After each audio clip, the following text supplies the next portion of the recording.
Seseorang anaknya ke masjid, pendapat yang mengatakan bahwa seseorang itu diperbolehkan membawa anaknya yang masih kecil ke masjid, itu saya anggap lebih benar daripada pendapat yang melarang. Di antara alasannya, Rasulullah Sallallahu Alaihi Wasallam suatu ketika mempercepat sholat beliau ketika beliau mendengar ada 1 atau 2 tahun, dipercepat sehingga sholatnya selesai, sehingga ibu bisa menenangkan anak tadi. Ini yang saya yakini, hanyalah begitu ya. Mengajak anak ke masjid itu ya dijajari.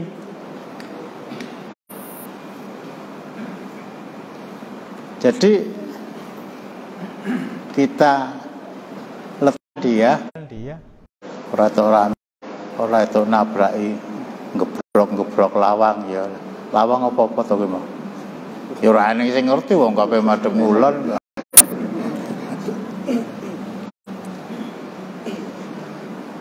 Saya melihat ada pemandangan yang unik ya.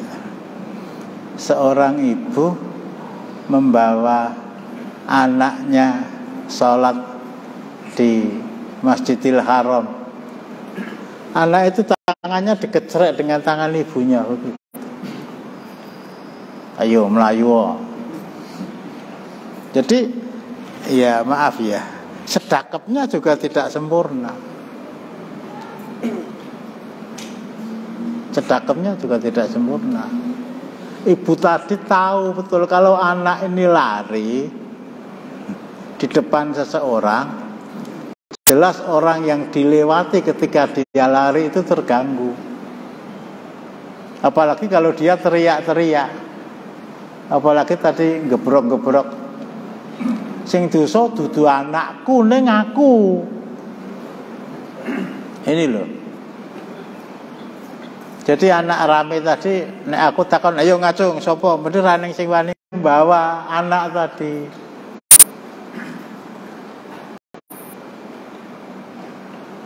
Bukan hanya saya ya, Ustadz Ayub yang jadi imam, antum semua yang jadi makmum itu memang akan merasakan suatu kenikmatan ketika imam takbiratul ihram sampai salam. Itu yang kita dengar hanya suara imam, memulainya dengan Fatihah, mengakhirinya dengan salam, diselan-selani nganggo wacan amin. Waalaikumsalam. Perkara watuk-watuk itu alamiah ya. Alamiah artinya ya anggere aja gigis ya ora ganggu lah gitu. Ini untuk kesekian kalinya saya ingatkan bagi mereka yang membawa anak ke masjid, menurut keyakinan yang saya pahami dari kitab fikih, Anda tidak salah. Akan lebih tidak salah lagi kalau anak yang Anda bawa tadi Anda berdirikan di sebelah kiri atau sebelah kanan.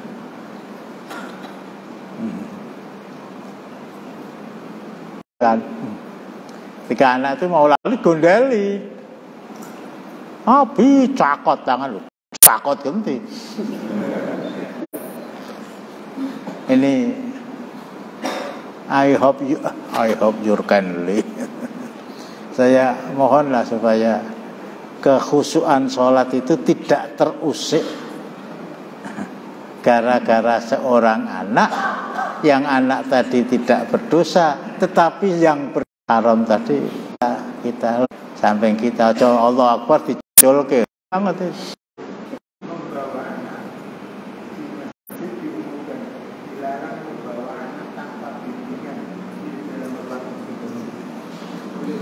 dilarang membawa anak tanpa bimbingan. Lah yang bawa siapa? Kalau bukan pembimbing. Lah ini yang saya terpaksa nyelani taklim itu. Pokoknya tak jam mlebu masjid, ora bakal ilang lah gitu. Allahu Akbar, mbuh melayu ngidul, mbuh melayu ngalor. Itu yang saya harapkan jangan terulang lagi lah. Ya, jangan terulang lagi. Kemarin sudah saya ingatkan. Saya kewajiban mengingatkan. Besok yang akan datang, kalau saya masih diberi kesempatan Allah datang ke tempat ini, dan mudah-mudahan tidak terjadi seperti yang terjadi malam ini, ya saya harus mengingatkan lagi. Ini perang antara setan karo. Nah, kalau saya diam bocah rame terus, bapak yo nekat terus, alah ra ngerti sapa aku kok. Nah itu setan yang menang kan? Begitu. Yang lain serasi to pengajian. Ini pengajian ini. Ayo Zulkarnain ngapa? Anu Ustaz, mungkin ada kasus gitu. Anaknya imam dan anaknya yang adzan itu banyak. Putrane katanya tidak pernah saya alami.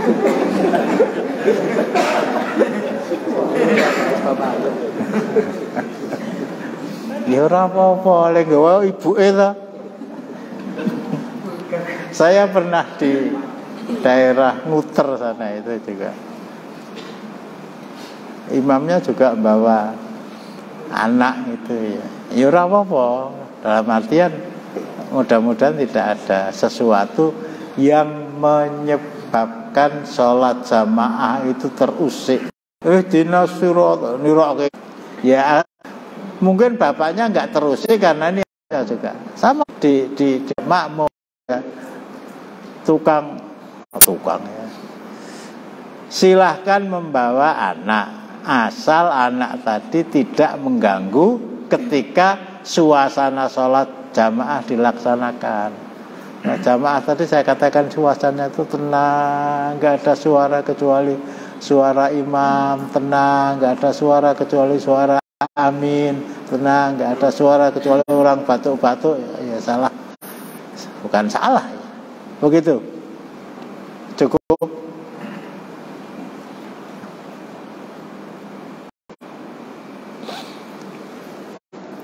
Assalamualaikum warahmatullahi wabarakatuh. Innal hamdalillah nahmaduhu wa nasta'inuhu wa nastaghfiruhu wa nastahdihi wa natubu ilaihi wa na'udzu billahi min syururi anfusina wa min sayyiati a'malina may yahdihillahu fala mudhillalah wa may yudlil fala hadiyalah wa asyhadu an la ilaha illallah wahdahu la syarikalah wa asyhadu anna Muhammadan abduhu wa rasuluh. Ya ayyuhalladzina amanu taqullaha haqqa tuqatih wa la tamutunna illa wa antum muslimun.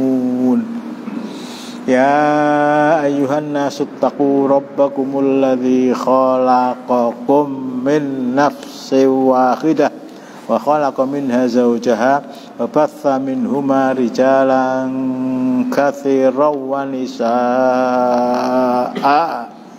Wattaqullaha alladzi tasaaluna bihi wal arham innallaha kana 'alaikum raqiba. Ya ayyuhalladzina amanu taqullaha wa qulu qawlan sadida yuslih lakum a'malakum wa yaghfir lakum dzunubakum wa may yuti'illaha wa rasulahu faqad faza fawzan 'azima. Amma ba'du fa inna asdaqal hadithi kitabullah wa qul dalalah wa kullu dalalatin finnar. Saya ulangi lagi apa yang sudah saya bacakan, hadis Hudzaifah ibnul Yaman setengah bulan yang lalu. Bal-balan itu rampung.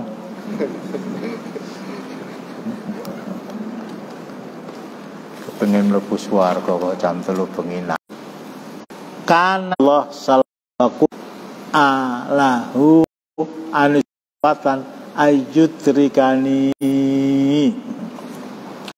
Orang banyak bertanya kepada Rasulullah Sallallahu Alaihi Wasallam tentang perkara-perkara kebaikan, sedangkan aku bertanya kepada beliau tentang keburukan.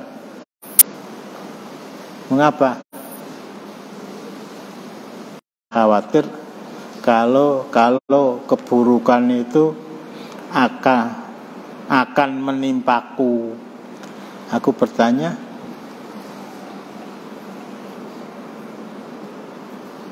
ya Rasulullah, inna kunna fi jahiliyatin wa syarrin wa ja'anna Allah bihadzal khair wal ba'da hadzal khairi min syarr. Qala na'am. Wahai Rasulullah, dahulu kami berada pada masa jahiliyah dan keburukan. Lalu Allah mendatangkan kebaikan ini kepada kami. Apakah setelah kebaikan ini akan datang keburukan?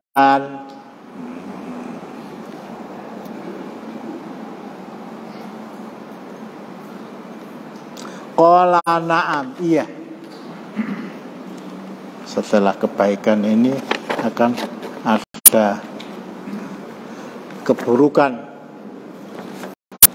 Nah, keburukan yang dimaksud dari pertanyaan yang pertama tadi, peristiwa terbunuhnya Utsman bin Affan radhiyallahu anhu.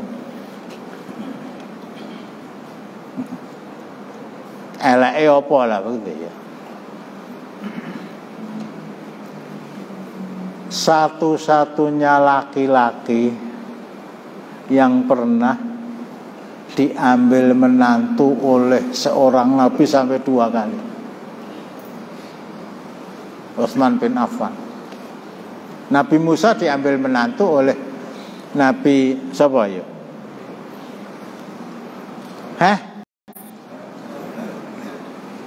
Wila salah. Syuaib. Ya sekali. Tapi Rasulullah mengambil Utsman bin Affan menjadi menantu beliau, dinikahkan dengan putri beliau yang bernama Ruqayyah. Ruqayyah meninggal, dinikahkan dengan putri beliau yang lain, adiknya Ruqayyah. Apa kata Rasulullah? Utsman gampangnya. Nek duwe anak itu sudah janda. Kalau saya anak yang lek, saya akan ambil kamu sebagai. Ini kesan yang tertanam pada sebagian banyak orang. Mereka tidak tahu terbunuhnya seorang muslim oleh non-muslim, oleh orang munafik karena keislamannya, meskipun tidak di medan perang, dia dicatat sebagai orang yang mati syahid. Jadi Umar Ibnul Khattab wafat itu tidak di medan perang, tapi ketika sedang imami sholat subuh, dibunuh oleh Abu Lu'lu'ah dengan tombak bermata 3. Para ulama mencatat Umar Ibnul Khattab itu seorang yang syahid. Begitu juga Utsman bin Affan berada di dalam rumahnya dikepung oleh orang-orang munafik.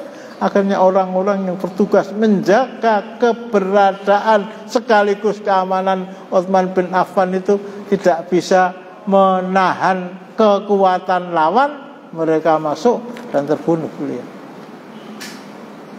Mati syahid, meskipun tidak di medan perang. Ali bin Abi Thalib keluar dari rumah ketika beliau hijrah ke Kufah. Setelah dilengserkan oleh Muawiyah bin Abi Sufyan radhiyallahu anhu, beliau pindah ke Kufah. Allah memberikan mati keadaan yang Rasulullah setelah kebaikan ini apakah akan datang keburukan? Dijawab oleh beliau, iya. Iya.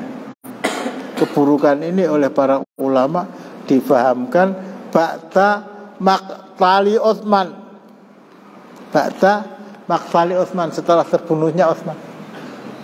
Terbunuhnya Umar tidak menyebabkan al-khair itu berkurang, as-syarr itu datang. Karena yang bunuh jelas musuh Islam. Tapi orang-orang yang membunuh Utsman itu orang-orang yang mengaku sebagai orang-orang Islam. Penampilannya sebagai seorang muslim dan mereka diakui dalam keadaan lahiriahnya. Ada di antara mereka sahabat Rasulullah, ada di antara mereka tabi'in yang pada hakikatnya mereka adalah orang-orang munafik. Terusnya,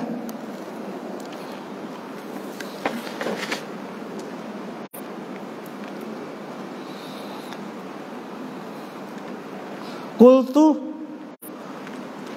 wa hal ba'da dzalika syarri min khair?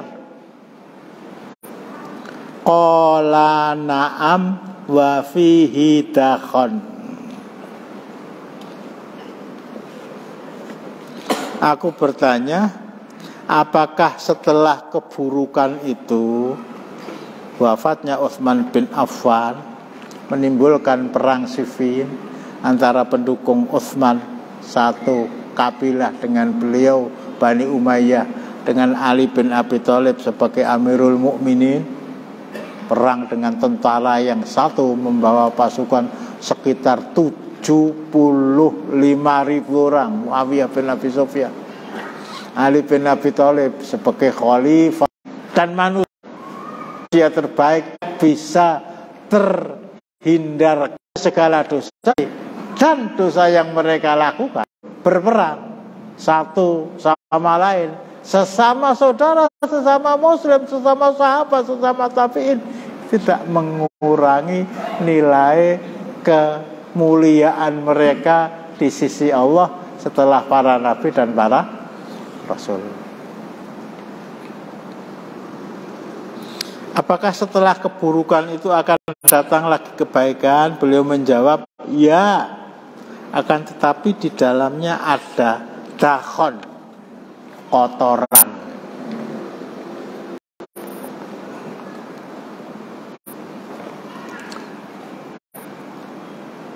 Terjadi peperangan antara kelompok Muawiyah bin Abi Sufyan dengan kelompok Ali bin Abi Thalib. Kemudian air di sini dan ketika Ali itu terpecah menjadi dua, bukan hanya terpecah, saling mengangkat senjata, bukan hanya saling mengangkat senjata, saling membunuh, berangkat dari keyakinan yang betul-betul terpatri di dalam benak mereka. Yang benar itu kami. Muawiyah bin Abi Sufyan sebagai salah satu anggota kabilah suku Umayyah, satu suku dengan Utsman bin Affan radhiyallahu anhu, menuntut bela atas kematian Utsman. Saya terpaksa ngulangi lagi ya, menuntut bela kepada Ali, kamu harus tangkap siapa yang membunuh Utsman. Kata Ali, kamu berbaiat dulu kepada saya. Kamu berbaiat dulu kepada saya.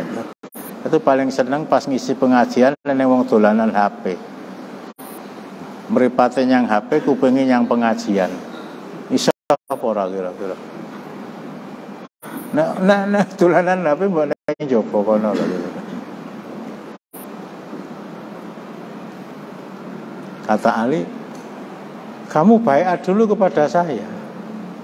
HP-nya dimatikan dulu.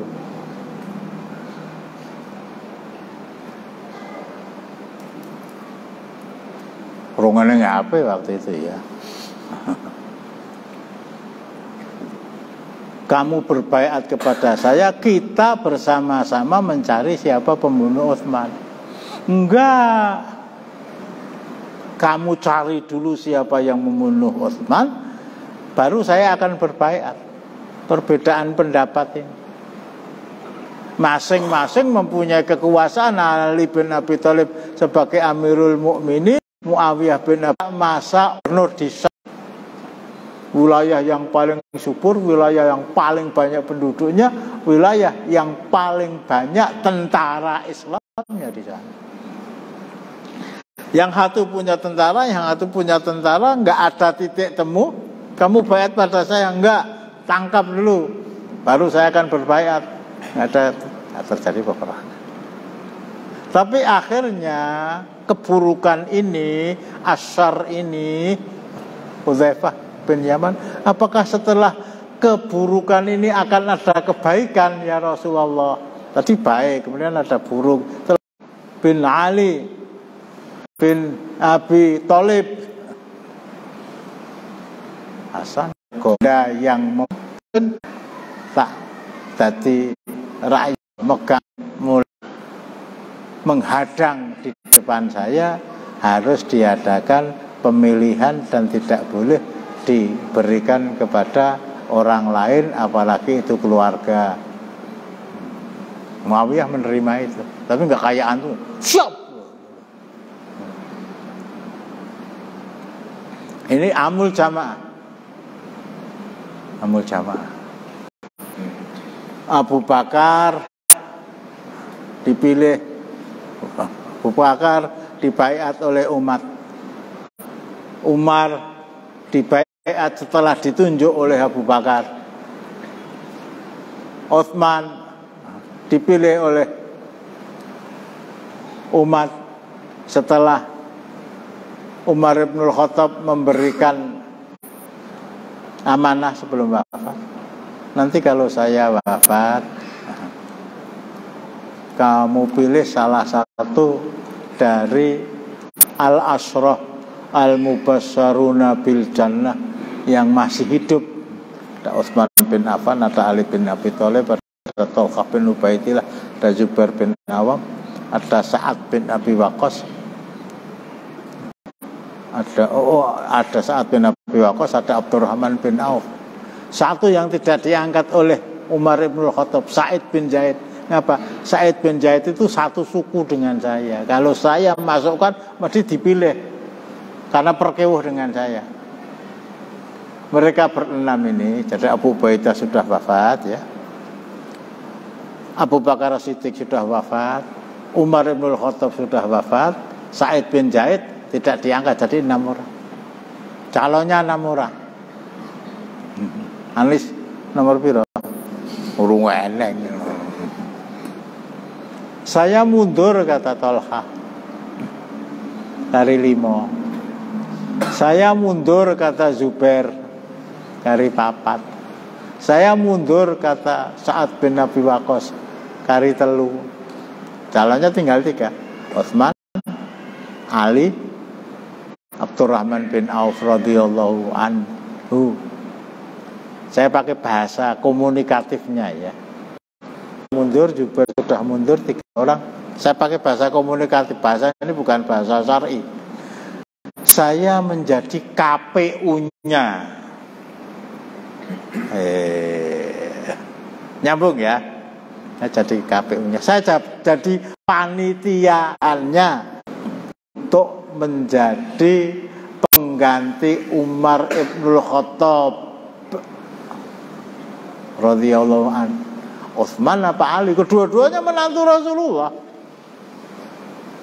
Kedua-duanya al-asyrah al-mubasysyaruna bil jannah.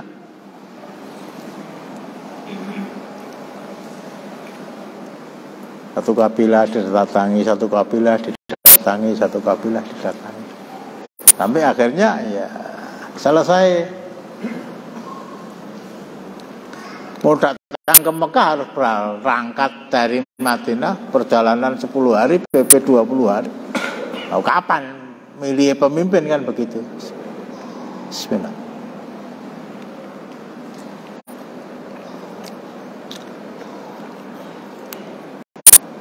Pada waktu itu suasana setelah selesai umat Islam mengadakan haji. Abdurrahman bin Auf melihat rombongan jamaah haji yang sudah selesai melaksanakan rukun Islam itu menyempatkan diri datang ke Madinah untuk yang Madinah apa? Untuk sholat di Masjid Nabawi, bukan untuk ziarah kubur Rasulullah, bukan. Semuanya dusta, makdzubah, maudhu'ah. Hadis yang meriwayatkan tentang keutamaan, hadis yang menerangkan tentang fadilah ziarah kubur Rasulullah, kata Syekhul Islam Ibnu Taimiyah, semuanya makdzubah, maudhu'ah, dusta dan palsu. Ya, kepada mereka yang datang dari Makkah setelah melaksanakan haji, kemudian datang ke kota Madinah untuk sholat di Masjid Nabawi. Ini dari mana? Dari Qatar. Menang endi ora enak. Dari mana? Ya, dari Yaman. Dari mana? Dari Abu Dhabi. Dari mana? Dari Bahrain, dari mana? Dari Emirat, dari mana? Dari Kuwait, dari mana? Dari Mesir, dari mana? Dari Sudan, dari mana? Dari ya, masing-masing kelompok yang datang dari beberapa bagian negara Islam waktu itu ditanya oleh Abdurrahman bin Auf, menurut kamu mana yang lebih pantas menjadi pengganti Umar bin Khattab? Akhirnya Abdurrahman bin Auf mengumpulkan umat di masjid.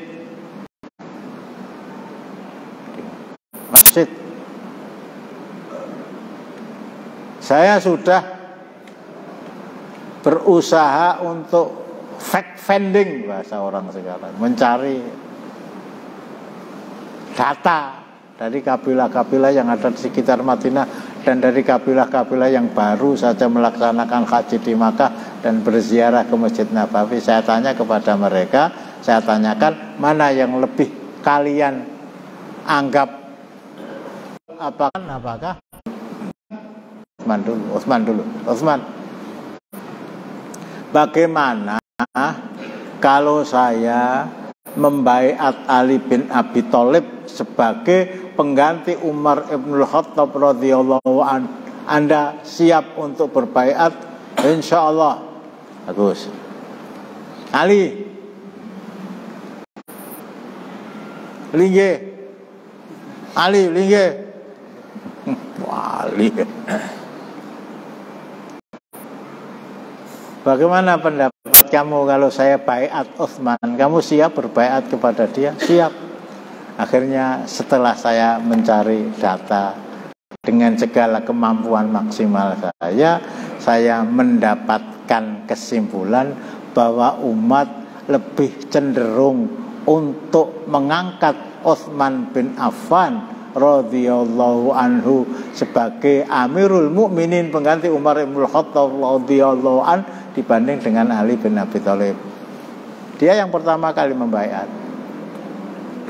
Ali bin Abi Thalib menyusul, para sahabat menyusul. Ini proses pengangkatan Utsman bin Affan sebagai Amirul Mukminin. Dan sekali lagi ya, saya katakan itu satu-satunya laki-laki yang adalah pernah diambil menantu oleh seorang nabi sampai 2 kali. Al-Ashrah Al-Mubasysyarun bil Jannah, sampai sekarang yang diberi kesempatan untuk umroh atau untuk haji di kota Makkah itu di pinggir waktu. Itu warisan dari Utsman bin Affan. Bukan warisan ya, peninggalan dia yang akhirnya tetap dijaga oleh negara, tetap berbuah, buahnya bisa dimanfaatkan orang banyak. Nah, di sini sedekah jariyah yang dia lakukan sampai hari ini sekitar 1400 tahun tidak pernah terputus. Tapi ya itu tadi, tidak mesti orang baik itu disenangi orang. Tidak mesti orang jelek menyebabkan dari adanya al-khair, kebaikan, menjadi as-syarr.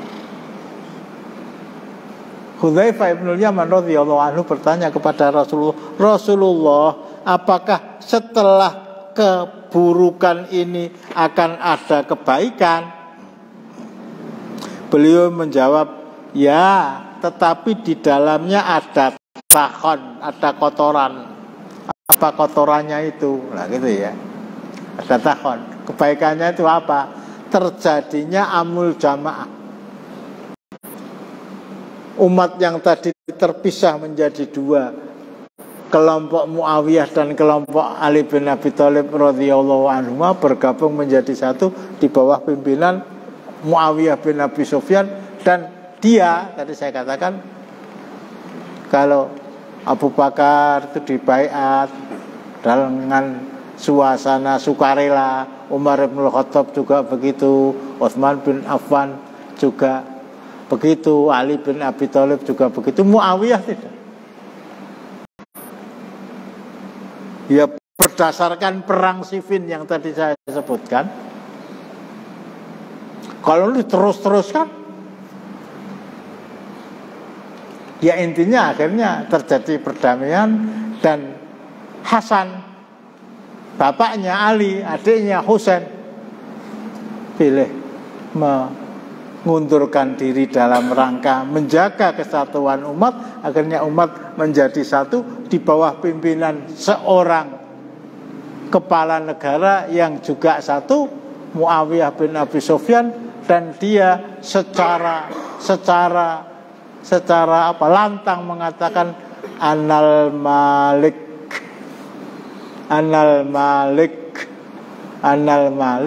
saya raja yang pertama di dalam Islam.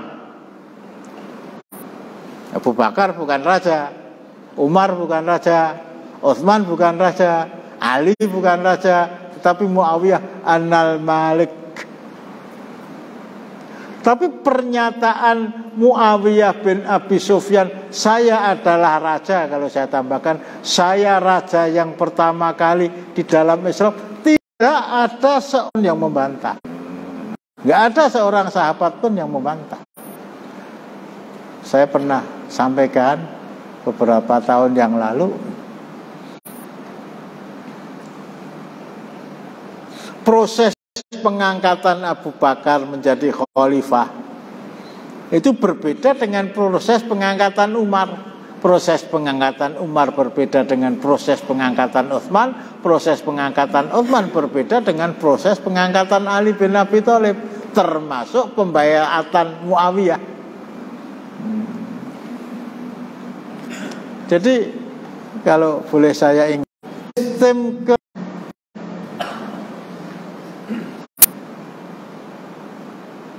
hari ini negara-negara di dunia yang masih menggunakan sistem kerajaan mana saja? Hah? Sing adoh dhewe, kulon dhewe.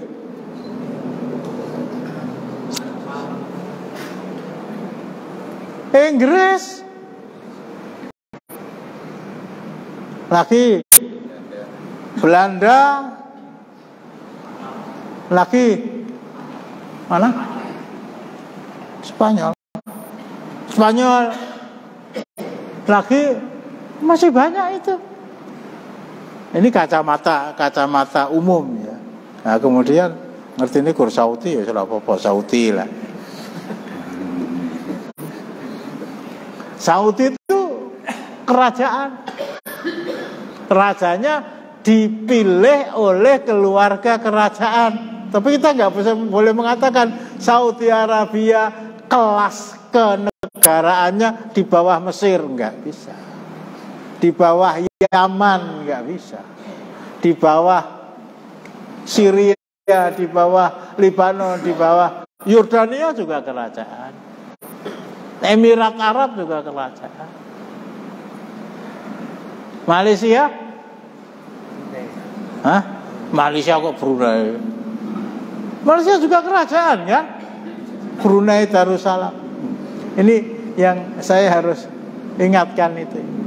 Itu salah satu dari cara pengangkatan seorang kepala negara di dalam Islam, salah satu diantaranya sistem kerajaan tadi. Bahkan Syekhul Islam Ibnu Taimiyah yang pendapatnya tidak bisa kita tolak secara serta-merta. Enggak ada di dunia itu raja yang lebih adil dibandingkan dengan Muawiyah. Nah, ke sana. Enggak ada raja yang lebih adil dibandingkan dengan Muawiyah. Bismillah.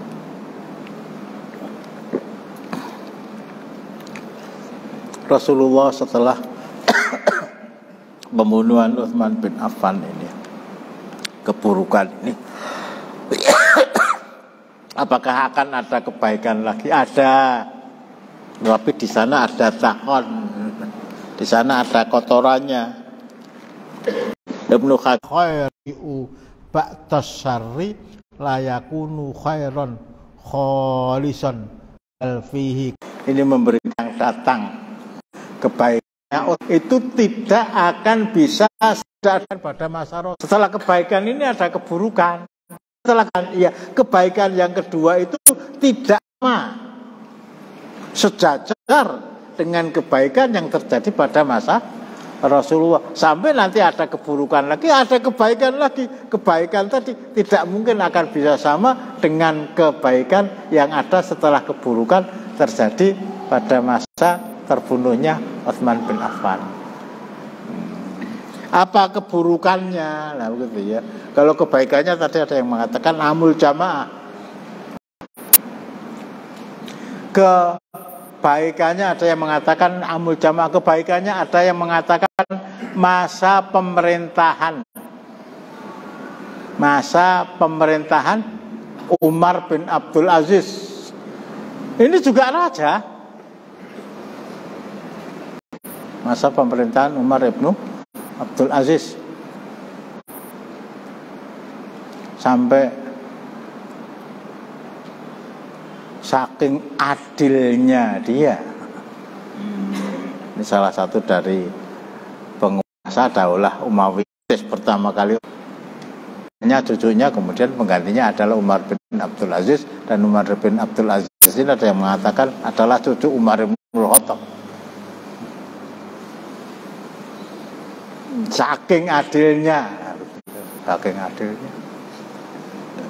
dia tidak hanya berbicara, berpidato sebagai kepala negara kepada rakyatnya yang adalah umat Islam, tapi juga berbicara kepada binatang dengan bahasa manusia. Kalau Nabi Sulaiman dengan bahasa yang beliau dengar dan beliau pahami dari omongan semut, dari omongan burung. Ketika beliau memerintah, salah satu di antara amanatnya, wahai serigala yang hidup di wilayah kekuasaan saya, utara sampai, wahai serigala saya di wilayah kekuasaan saya, yang tidak bisa diterima oleh akal, dan ini merupakan realita di dalam Islam. Sahabat Syu'bah bin Amir diperintahkan untuk membuka kota di sebelah barat Mesir, Kairouan. Datang ke sana, di sini sudah dikuasai orang Islam ya. Datang ke sana, masih berupa hutan rimba, alas gong, liwang-liwang. Beliau salat 2 rakaat, kemudian berpidato, wahai penghuni hutan belantara, singa, harimau, buaya, beruang, ular, kancil, nyolong, wahai penghuni hutan belantara di Afrika Utara itu, saya mendapat perintah dari Amirul Mukminin untuk menjadikan tempat tinggal Anda, hunian Anda sebagai kota yang akan dijadikan tempat untuk menyiarkan dan sebagian dari tempat untuk menegakkan kalimatullah dan syariatnya. Untuk itu dengan hormat lagi sangat saya harap kalian meninggalkan tempat ini secepat-cepatnya. Sebelum kami menebang dan mendirikan bangunan di atasnya. Riwayat itu masyhur ya. Harimau membawa anaknya keluar dari tempat itu. Singa membawa anaknya keluar dari tempat itu. Gajah dari tempat itu. Sampai ular sampai difahami yang baldatun thayyibatun wa rabbun ghafur. Umar bin Abdul Aziz juga begitu. Saya harap kalau Anda ingin menjadi warga negara saya, silakan memangsa kambing hutan, silakan memangsa babi hutan. Ora haram dah. Oh serigala kok. Apa saja, tapi jangan sampai kalian memangsa binatang ternak. Kambing bisa juga, unta bisa jadi, lembu bisa jadi, yang digembalakan oleh warga negara saya.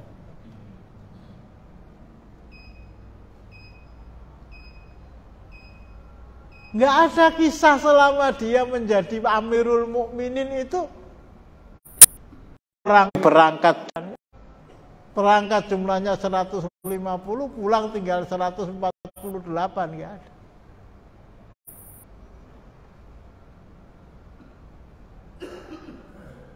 Di sini ya. Faktor X yang turun dari langit.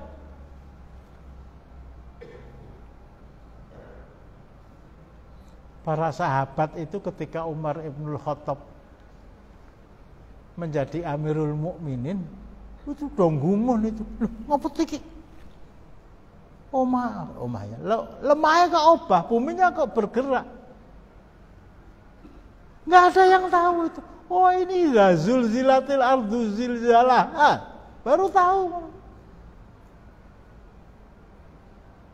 Oh ini gempa itu seperti ini. Usung ngantuk ya kaget ya. Baru ngantuk meneh lah. Mereka datang kepada Ibu Aisyah. Ada apa ya? Kok ada gempa? Ini karena dosa-dosa yang sudah kalian lakukan. Dan ini tidak pernah terjadi pada masa Rasulullah Sallallahu Alaihi Wasallam. Karena dosa. Nanti dibuka ya, surat Hud ayat 117, surat Al-Qasas 59. Aku tidak akan. Nah Indonesia gempa bumi ya.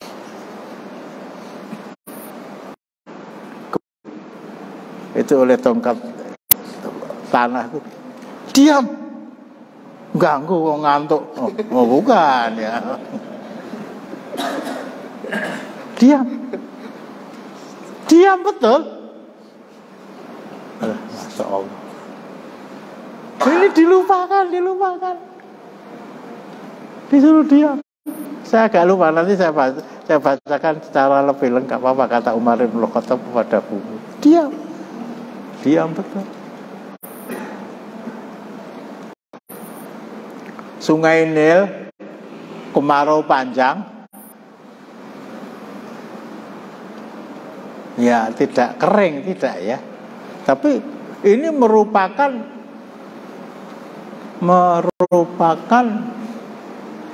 kebutuhan utama penduduk Mesir untuk mengairi sawahnya. Andalannya ini. Amr bin As tadi lapor kepada Umar bin Khattab, ini tanah Mesir, sungai Nilnya, andalan mereka itu mulai mengering, mulai berkurang. Penduduk Mesir yang asli, yang banyak di antara mereka masih memegang agama mereka yang mereka anut sebelum saya datang ke sini dengan tentara saya, bangsa Kepti, datang kepada saya biasanya kalau air Nil ini mulai surut, untuk meminta kepada sungai Nil itu bisa meluap lagi, kami hadiahkan kepada sungai Nil seorang gadis yang paling cantik. Kami naikkan ke atas perahu dan kami lepas di sana. Ya terumbang-ambing akhirnya tenggelam. Amr bin As ini dan kirim mukminin minta pendapat apa yang harus kami lakukan. Enggak. Kemarin ya secarik kertas begitu. Wahai sungai Nil, kalau kamu mengalir itu karena keinginan kamu sendiri, saya tidak ikut campur. Tapi kalau kamu mengalir itu karena Allah, tolong. Begitu surat ini saya kirim kepada Anda keluarkan simpanan air yang ada di dalam perut sungai kamu. Degleng, bahasa orang sekarang begitu. Kali kok dikei layang.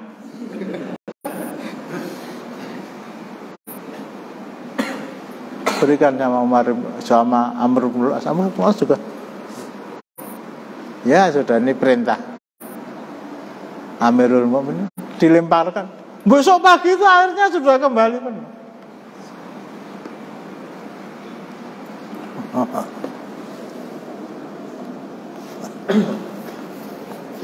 Perlunya ini diamalkan itu. Ganggu wong linggih. Gempa begitu. Wahai penghuni hutan, tinggalkan tempat ini akan kami jadikan kotor. Pergi semua. Umar bin Abdul Aziz, jangan kalian ganggu binatang ternak yang digembalakan oleh penduduk kami, karena kamu ingin menjadi warga negara. Nggak ada orang kehilangan ternak itu, nggak ada. Sampai suatu ketika anak pulang mengembalakan kambing, nangis, bil gitu ya. Bapaknya jenenge Bintoro mungkin ya, bil. Apa? Kambing kita hilang satu dimakan serigala. Innalillahi wa inna ilaihi. Innalillahi wa inna ilaihi rajiun itu bukan karena kehilangan kambing. Khalifah Amirul Mukminin yang bijak, yang adil, sudah dipanggil menghadap keharibaan Allah Subhanahu wa ta'ala. Atas riwayat perjanjian saya dengan Amirul Mukminin Umar bin Abdul Aziz untuk tidak, sebentar Allah. Perjanjian saya dengan Amirul Mukminin Umar bin Abdul Aziz untuk tidak sudah berakhir karena yang mengadakan perjanjian dengan saya sudah meninggal. Karena sudah meninggal lah, serigala bisa berbuat sesuka hatinya. Ini kebaikannya. Nah, keburukannya apa? Sedikit saya singgung ya. Timbul kelompok-kelompok Mu'tazilah. Dan itu masuk ke istana Abbasiyah. Dan itu dianut oleh Al-Ma'mun. Sehingga Imam Abu Hanifah wafat karena tidak makhluk. Kelompok Syiah gitulah. Aku nara menunggu mu'iyah ramelek. Ini ada takhonnya itu, kotorannya itu. Nah, selanjutnya setelah kotoran ini apakah akan ada kebaikan lagi lah gitu. Kita lanjutkan insya Allah.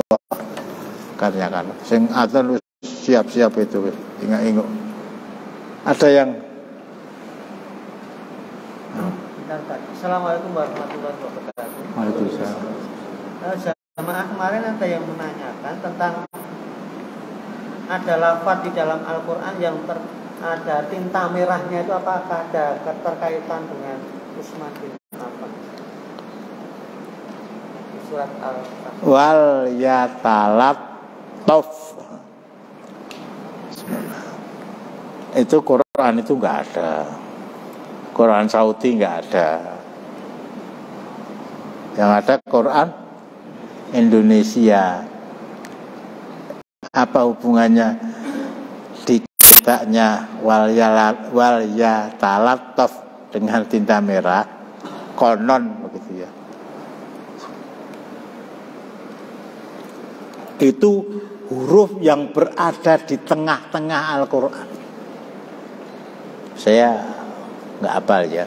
Kalau jumlah huruf Al-Quran itu 2.000.001, yang 2 juta sebelum wal ya talattof, yang 1 juta sudah wal ya talattof. Wal ya talattof itu berada di tengah-tengahnya. Nggak ada hubungannya dengan Utsman bin Affan, nggak ada hubungan.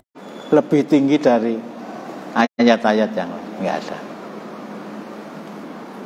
Tak buka ke ya. Oh, ini eneng iki yang Quran versi Indonesia yang ada itu. Nanti bisa dicari, ora usah digoleki yo, buka kok gak abang ketemu tuh itu.